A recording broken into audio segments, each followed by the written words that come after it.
Hi again then guys, and we've got another GranTurismo 6 top speed tune for you today. And this time it's for the AC Cobra 427. So you want your racing soft tyres as usual. For your suspension we've got the ride height on 90, front and rear.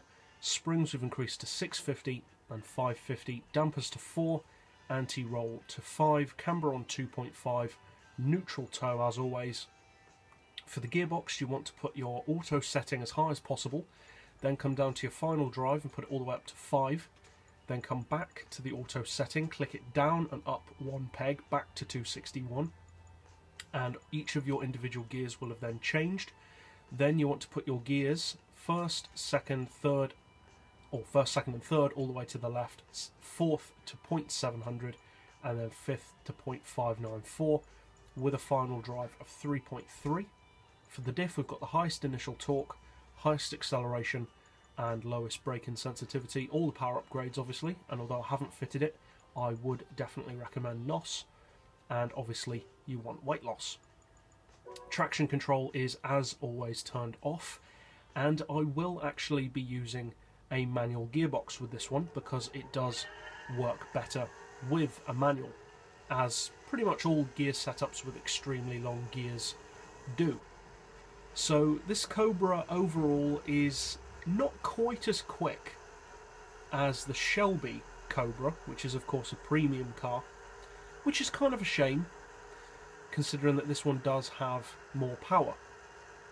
Now you may well be able to unlock more top speed with, say, a certain gearbox tune that I haven't found yet, and if you've done that, good for you. I'd love to hear about it so that I can do it. But for the moment, this is the best kind of top speed that I can get out of this car. It's around 250 cruising speed, which is unfortunate really. I was hoping for more. The Shelby version, of course, cruises at around 265, 270, so this one is slower. But as we said, this is not a premium car, so it's not that surprising that it's slower. Now, as you can see, we're doing 250 in 4th gear, and this is, of course, a 5-speed car.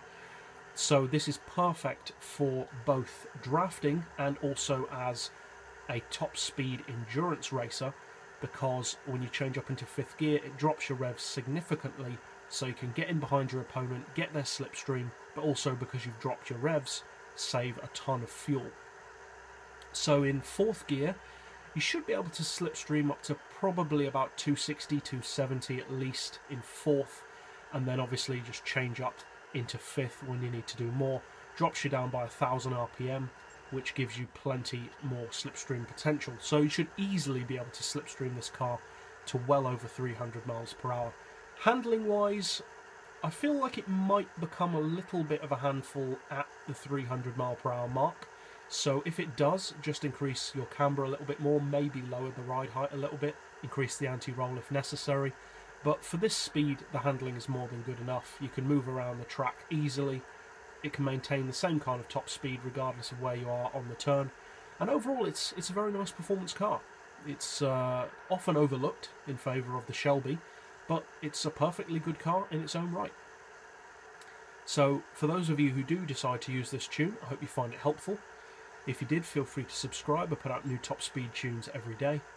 And as always, thanks for watching.